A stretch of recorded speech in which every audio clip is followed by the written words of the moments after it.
Chers amis, amoureux du cinéma et de la musique réunis, bonjour pour ce rendez-vous désormais classique, je pense, j'espère pour vous aussi et pour nous à RCF.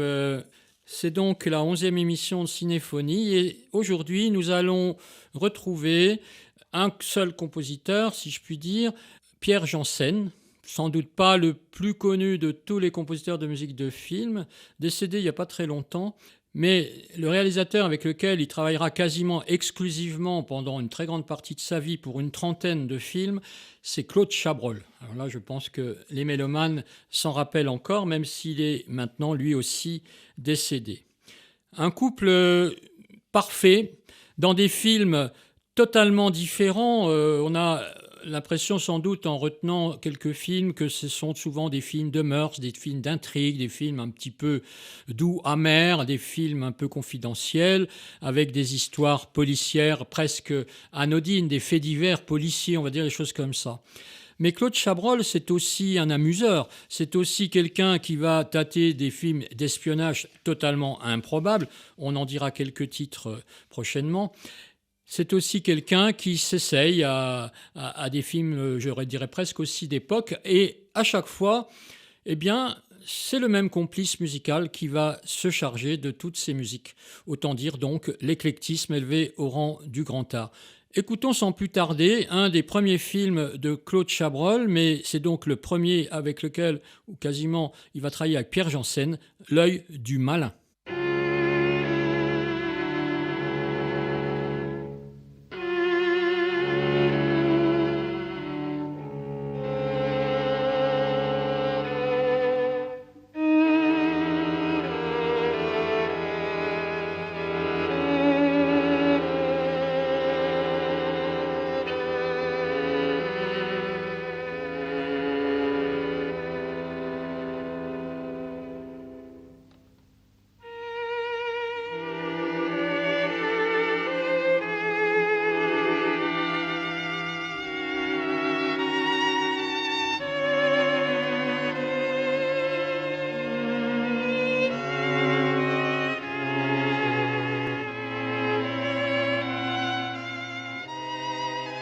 Ce film est sorti en 1962. Il a comme héroïne Stéphane Audran, qu'on retrouvera pratiquement dans tous les films d'ailleurs de Claude Chabrol, avec Jacques Charrier, à l'époque mari de Brigitte Bardot. C'est un journaliste qui est envoyé en Allemagne pour un reportage et il découvre que la femme de celui qu'il est chargé d'interviewer, un romancier, trompe justement cette femme et va essayer de les faire chanter.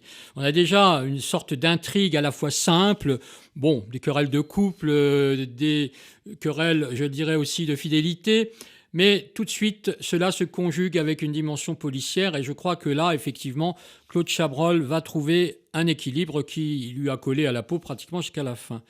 Il avait avant réalisé Le Beau Serge, Les Cousins, il va aussi réaliser Les Bonnes Femmes et un sketch des 7 péchés capitaux, mais on peut quand même dire que L'œil du malin est un de ses tout premiers films. Alors ce qui frappe par rapport à la musique, c'est évidemment son côté assez dissonant. On est tout à fait dans une école, on dirait, dodécaphonique sérielle, pour laquelle il avait beaucoup, Pierre Janssen, œuvré, étant élève d'Olivier Messiaen et étant un ardu, j'allais dire, fréquenteur de l'école de Darmstadt. Alors, il va réussir à faire cette carrière assez brillante avec quelques autres réalisateurs que Claude Chabrol, mais principalement Claude Chabrol, avec une musique toujours très surprenante.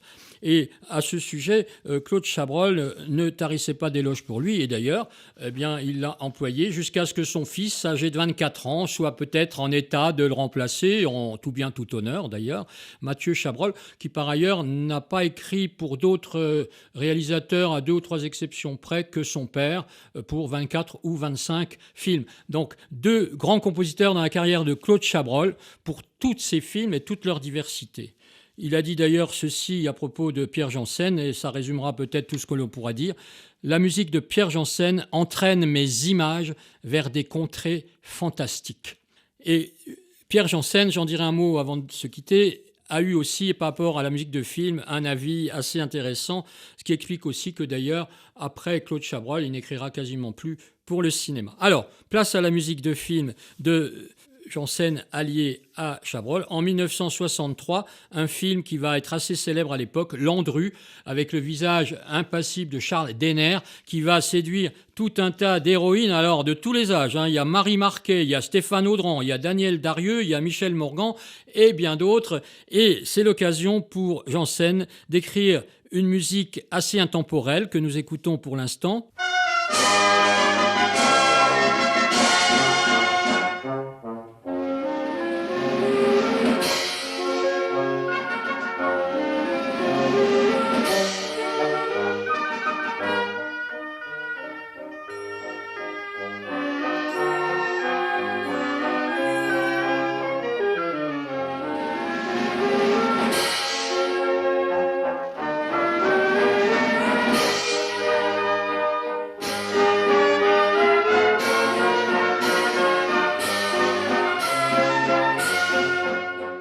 Musique d'orchestre d'harmonie, une valse, ça n'a pas de date, une valse, ça existe de toutes les époques et ça nous plante bien le décor et c'est quand même entièrement écrit par Pierre Janssen.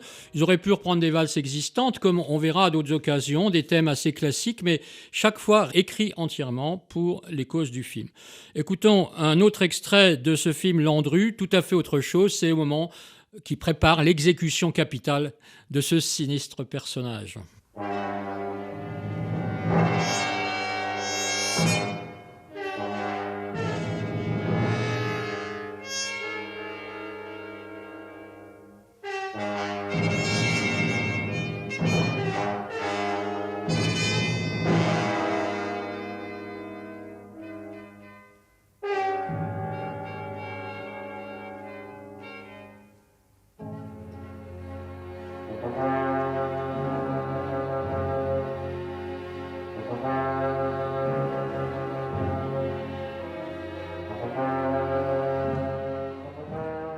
Voilà, une musique tout à fait adéquate et aussi pas trop datée de ces années 60 et qui peut aujourd'hui avoir le même effet pour de nouveaux films. Alors après, Chabrol fait L'homme qui vendit la tour Eiffel, c'est un sketch des plus grandes escroqueries du monde. Il fait Les Pieds nickelés, et ben c'est quand même Pierre Janssen qui va faire la musique des Pieds nickelés, une calamiteuse transposition, il faut le dire quand même, de cette bande dessinée, même avec Claude Chabrol. Il fait aussi en 64 Le tigre aime la chair fraîche. Alors ça, c'est les avatars avec Roger Hanin de films d'espionnage un petit peu improbables. Eh bien, c'est quand même Chabrol d'un côté et Janssen. Dans le même genre, il y a Marie Chantal contre le docteur K qui existe en 1965. C'est un film qui mêle à la fois le policier, vol de bijoux et un fond d'espionnage un peu sur de sombres chinois, en tout cas vaguement orientaux, on le voit très bien dans le film. L'héroïne de Marie Chantal, d'après Jacques Chazot, il faut le savoir, ce personnage un peu mondain qu'il avait inventé, c'est Marie Laforêt. On retrouve Roger Hanin, on a Serge Reggiani, on a Stéphane Audran et on a même Claude Chabrol lui-même. Voilà une musique d'un film, on va dire, de série B, mais surtout un film à volonté vraiment humoristique.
Alors, Pierre Janssen va faire en 65 la 317e section, un film militaire, on va dire, de Pierre Schoendorfer, une des rares incursions, je dirais, dans le monde non chabrolien. Mais dès 1966, il replonge avec Claude Chabrol. Ce film, c'est Le Scandale. Il y a Anthony Perkins, il y a Maurice Ronet, Stéphane Audran, mais j'ai dit qu'il y était à chaque fois. C'est l'héritier d'une marque de champagne qui craint de perdre la raison parce qu'il se trouve accusé ou il s'auto-accuse d'un certain nombre de meurtres. Voilà, ce film, Le Scandale. En voici le générique, encore une fois, dans un esprit de musique très contemporaine.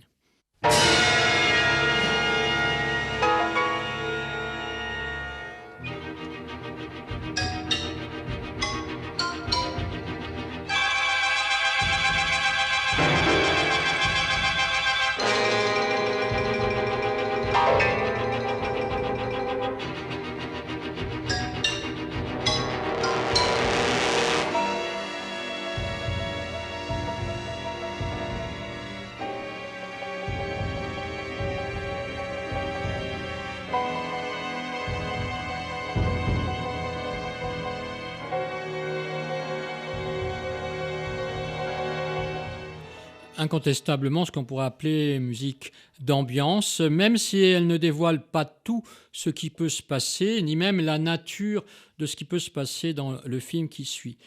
Avec Claude Chabrol, il fait la ligne de démarcation, il fait la route de Corinthe, il fait les biches, la femme infidèle. Et en 1969, nous allons écouter un extrait d'un film qui a beaucoup marqué à cette époque, Que la bête meurt.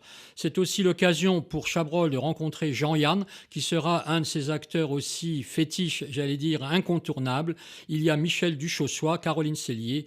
C'est l'histoire du père d'un enfant qui a été tué par une voiture et qui va retrouver l'auteur de cet accident et chercher à se venger. Que la bête meure.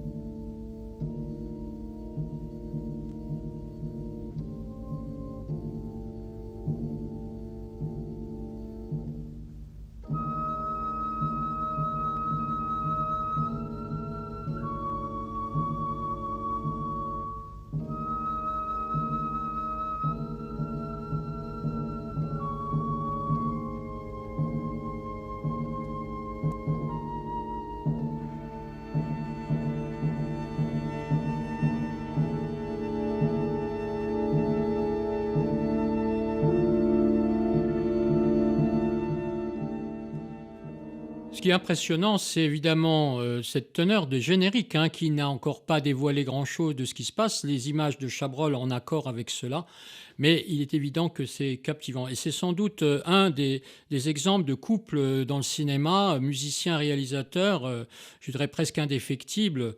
Et je dirais que si Mathieu Chabrol n'avait pas été musicien, peut-être que Claude Chabrol n'aurait pas renoncé à travailler évidemment avec Pierre Janssen, mais la famille a eu priorité.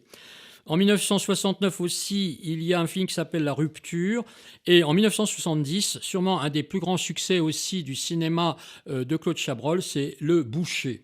Le Boucher, nous allons pouvoir le résumer de façon relativement simple. C'est deux femmes qui sont sauvagement assassinées dans un petit bourg de province. Et le boucher local est accusé de ces deux meurtres. De lourds soupçons pèsent sur lui. On y retrouve Jean-Yann et parmi ces deux femmes, Stéphane Audran.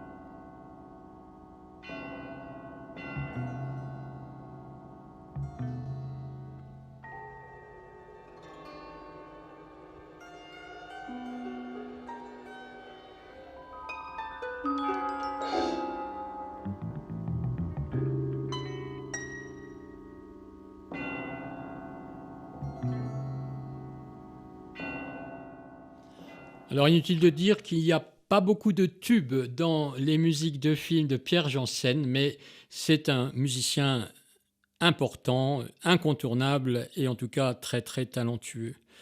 Après ce film poignant, dramatique à la Chabrol, Le Boucher, il y aura un autre film l'année suivante, tout à fait intéressant, La Décade prodigieuse.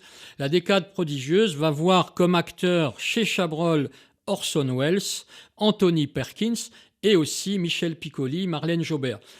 Quelle belle représentation, on dirait, du cinéma un peu international. Et bien sûr, c'est toujours Pierre Janssen qui signe la musique de cette décade prodigieuse. Voici le générique.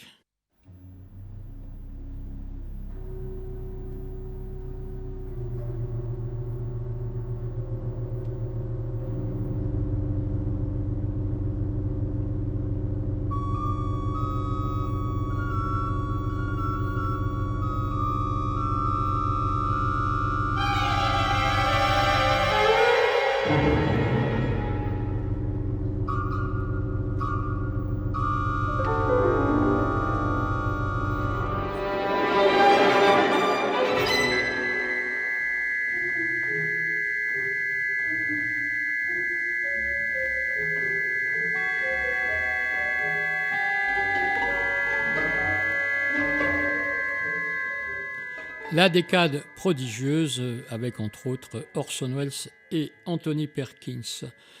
Il fait la même année un autre film dont on va écouter un extrait, Juste avant la nuit. Il est peut-être moins resté dans nos mémoires. Stéphane Audran côtoie François Perrier, Michel Bouquet, Jean Carmet. C'est un homme marié qui assassine sa maîtresse et on peut considérer qu'il est insoupçonnable et qu'on ne saura jamais que c'est lui qui l'a tué, mais il ne peut s'empêcher de s'en vanter et de commencer à en parler.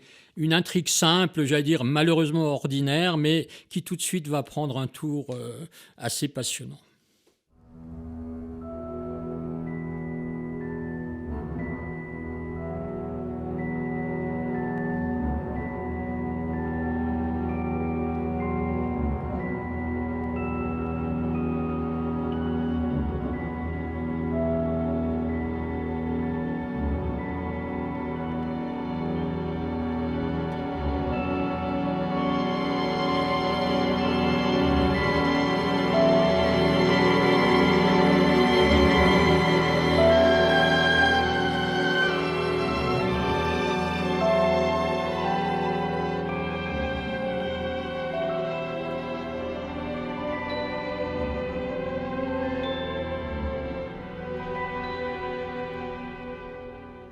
Il faut savoir que Claude Chabrol va commencer à travailler pour la télévision à ce moment-là et pour d'autres séries, pas toujours avec Chabrol, Pierre Janssen aussi. Il fera par exemple le générique du Pain Noir de Serge Moati, de beaucoup de téléfilms, des histoires insolites, de nombreux épisodes. Et Chabrol, de son côté, devient aussi un réalisateur de plus en plus présent à la télévision, puisqu'on peut compter pratiquement une trentaine de téléfilms ou séries télévisées pour 57 longs métrages de cinéma. Alors les films se suivent et ne se ressemblent pas forcément.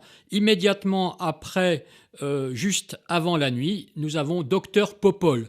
Alors Docteur Popol, le nom est déjà un peu provocateur. Si vous l'avez déjà vu, vous ne pouvez pas évidemment oublier Jean-Paul Belmondo dans un rôle assez humoristique, goguenard, et qui survole ce film avec Mia Farrow quand même, Laura Antonelli quand même. C'est un médecin qui n'aime que les femmes laides. Et il finit par se marier avec une, mais bon, c'est pas de tout repos cette histoire de Docteur Popol. Un autre style de Chabrol, on en avait déjà parlé, son petit côté décalé, humoristique, eh bien Pierre Janssen y suit le mouvement.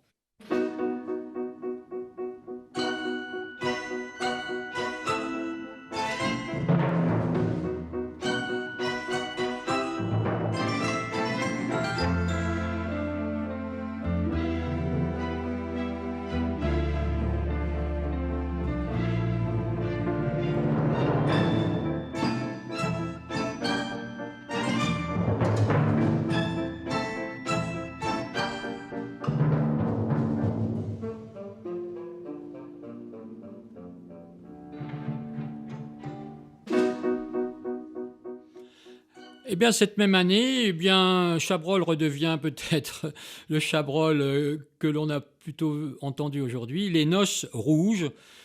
Ça ne vous étonnera pas s'il y a Stéphane Audran qui joue dedans, mais il y a Claude Pieplu, il y a Michel Piccoli, qu'on le voit aussi souvent. Alors là, c'est encore une histoire assez, bon, alors on va dire amusante. Quand on est au cinéma, on peut tout se permettre, mais bon, je ne donnerai pas de jugement. C'est deux amants qui sont mal mariés respectivement, chacun de leur côté, et qui se rencontrent pour finalement se décider à se débarrasser de leurs conjoints officiels respectifs en même temps. Alors ils discutent de cette question. Ça s'appelle Les Noces Rouges. Je ne sais pas s'il faut le prendre au premier degré ou avec une légère dérision. C'est en 1972. C'est sorti peu de temps après Docteur Popol avec les mêmes réalisateurs, donc Chabrol, et musicien Pierre Janssen.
Alors nous allons déjà nous quitter. Oui, c'est trop court. Ils ont collaboré pour 29 films et téléfilms, Pierre Janssen et Chabrol. Bon, on en a quand même écouté des extraits d'une bonne dizaine.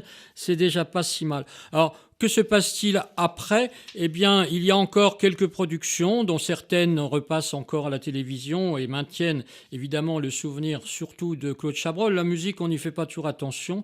Il y a Alice ou la dernière fugue, Les Magiciens. Nous trouvons Violette Nozière, peut-être un film qui est un petit peu plus connu. Il va y avoir aussi quelques épisodes de Madame le Juge, de Claude Chabrol lui-même, qui en a réalisé quelques-uns avec Simone Signoret, et dont la musique est forcément de Pierre Janssen.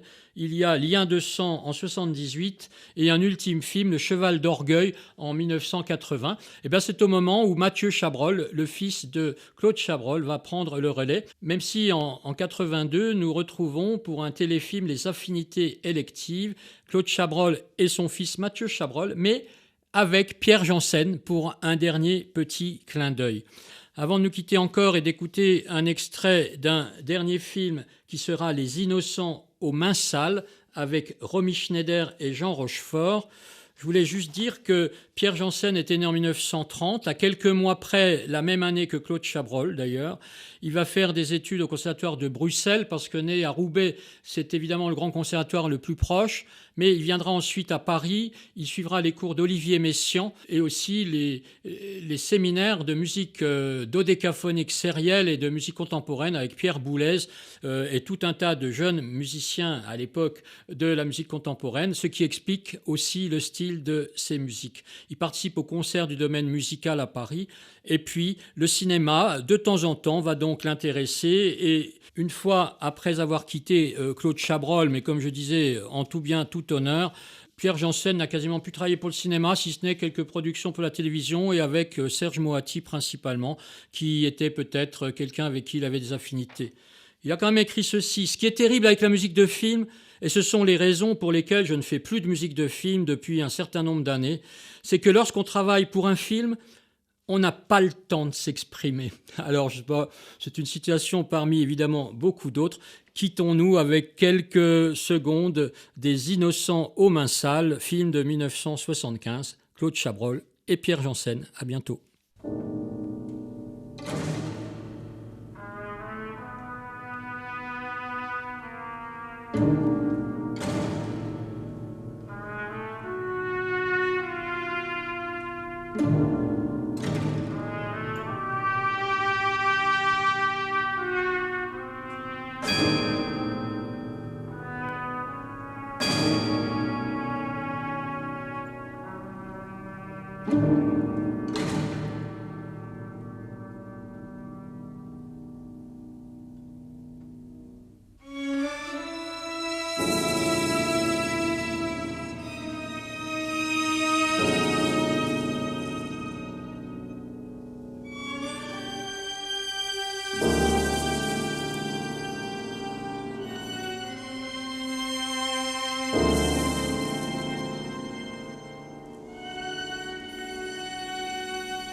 Thank